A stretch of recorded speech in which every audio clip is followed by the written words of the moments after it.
Episode 41. Neville was standing alone, halfway up the passage, staring at the stone wall opposite him with the same horrified, wide-eyed look he had worn when Moody had demonstrated the Cruciatus curse. "Neville," Hermione said gently. Neville looked around. "Oh, hello," he said, his voice much higher than usual. "Interesting lesson, wasn't it? I wonder what's for dinner. I'm starving, aren't you?" "Neville, are you all right?" said Hermione. "Oh, yes, I'm fine," Neville gabbled in the same unnaturally high voice. "Very interesting dinner. Lesson. What's for eating?" Ron gave Harry a startled look. "Neville, what?" But an odd clunking noise sounded behind them, and they turned to see Professor Moody limping toward them. All four of them fell silent, watching him apprehensively. But when he spoke, it was in a much lower and gentler growl than they had yet heard. "It's all right, Sonny," he said to Neville. "Why don't you come up to my office? Come on, we can have a cup of tea." Neville looked even more frightened at the prospect of tea with Moody. He neither moved nor spoke. Moody turned his magical eye upon Harry. "You all right, are you, Potter?" "Yes," said Harry, almost defiantly. Moody's blue eye quivered slightly in its socket as it surveyed Harry. Then he said, "You've got to know. It seems harsh, maybe, but you've got to know. No point pretending. Well, come on, Longbottom. I've got some books that might interest you." Neville looked pleadingly at Harry, Ron, and Hermione, but they didn't say anything. So Neville had no choice but to allow himself to be steered away, one of Moody's gnarled hands on his shoulder. "What was that about?" said Ron, watching Neville and Moody turn the corner. "I don't know," said Hermione, looking pensive. "Some lesson, though, eh?" said Ron to Harry as they set off for the great hall. "Fred and George were right, weren't they? He really knows his stuff, Moody, doesn't he? When he did Avada Kedavra, the way that spider just died, just snuffed it right—" But Ron fell suddenly silent at the look on Harry's face, and didn't speak again until they reached the great hall, when he said he supposed they'd better make a start on Professor Trelawney's predictions tonight, as they would take hours. Hermione did not join in with Harry and Ron's conversation during dinner, but ate furiously fast and then left for the library again. Harry and Ron walked back to Gryffindor Tower, and Harry, who had been thinking of nothing else all through dinner, now raised the subject of the unforgivable curses himself. "Wouldn't Moody and Dumbledore be in trouble with the Ministry if they knew we'd seen the curses?" Harry asked, as they approached the fat lady. "Yeah, probably," said Ron. "But Dumbledore's always done things his way, hadn't he? And Moody's been getting into trouble for years, I reckon. Attacks first and asks questions later. Look at his dustbins. Balderdash!" The fat lady swung forwards to reveal the entrance hole, and they climbed into Gryffindor's common room, which was crowded and noisy. "Shall we get our divination stuff then?" said Harry. "I suppose," Ron groaned. They went up to the dormitory to fetch their books and charts, and found Neville there alone, sitting on his bed, reading. He looked a good deal calmer than at the end of Moody's lesson, though still not entirely normal. His eyes were rather red. "You all right, Neville?" Harry asked him. "Oh, yes," said Neville. "I'm fine, thanks. Just reading this book Professor Moody lent me." He held up the book, Magical Mediterranean Water Plants and Their Properties. "Apparently, Professor Sprout told Professor Moody I'm really good at herbology," Neville said.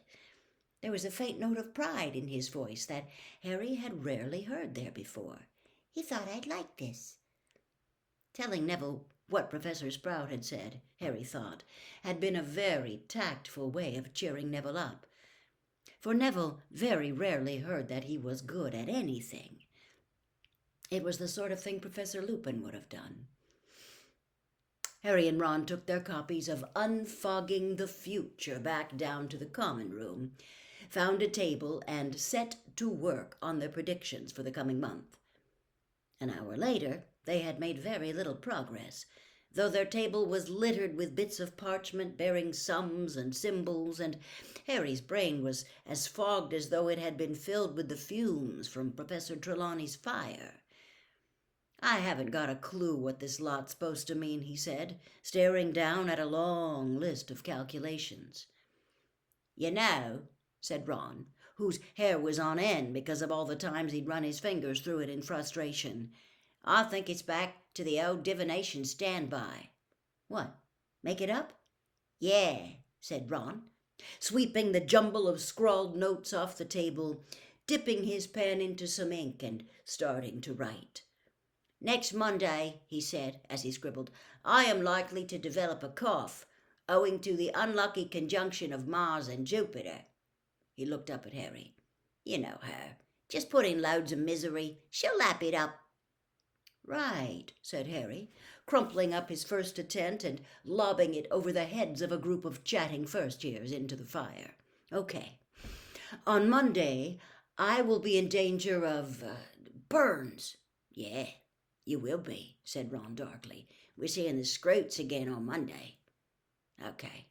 Tuesday, I'll lose a treasured possession," said Harry, who was flicking through Unfogging the Future for ideas.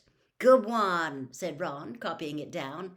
"Because of Mercury. Why don't you get stabbed in the back by someone you thought was a friend?" "Yeah, cool," said Harry, scribbling it down. "Because Venus is in the 12th house. And on Wednesday, I think I'll come off worst in a fight." "Oh, I was going to have a fight." "Okay, I'll lose a bet." "Yeah, you'll be betting I'll win my fight." They continued to make up predictions, which grew steadily more tragic, for another hour, while the common room around them slowly emptied as people went up to bed. Crookshanks wandered over to them, leapt lightly into an empty chair, and stared inscrutably at Harry, rather as Hermione might look if she knew they weren't doing their homework properly. Staring around the room, trying to think of a kind of misfortune they hadn't yet used, Harry saw Fred and George sitting together against the opposite wall, heads together, quills out, poring over a single piece of parchment. It was most unusual to see Fred and George hidden away in a corner and working silently. They usually liked to be in the thick of things and the noisy center of attention. There was something secretive about the way they were working on the piece of parchment, and Harry was reminded of how they had sat together writing something back at the Burrow. He had thought it was another order form for the Weasleys' Wizard Wheezes, but it didn't look like that this time. If it had been, they would surely have let Lee Jordan in on the joke. He wondered whether it had anything to do with entering the Triwizard Tournament. As Harry watched, George shook his head at Fred, scratched something out with his quill, and said in a very quiet voice that nevertheless carried across the almost deserted room, "No, that sounds like we're accusing him. Got to be careful." Then George looked over and saw Harry watching him. Harry grinned and quickly returned to his predictions. He didn't want George to think he was eavesdropping. Shortly after that, the twins rolled up their parchment, said good night, and went off to bed. Fred and George had been gone 10 minutes or so when the portrait hole opened and Hermione climbed into the common room, carrying a sheaf of parchment in one hand and a box whose contents rattled as she walked in the other. Crookshanks arched his back, purring. "Hello," she said. "I've just finished."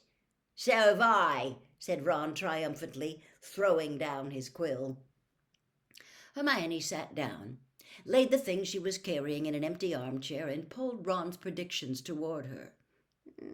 "Not going to have a very good month, are you?" she said sardonically, as Crookshanks curled up in her lap.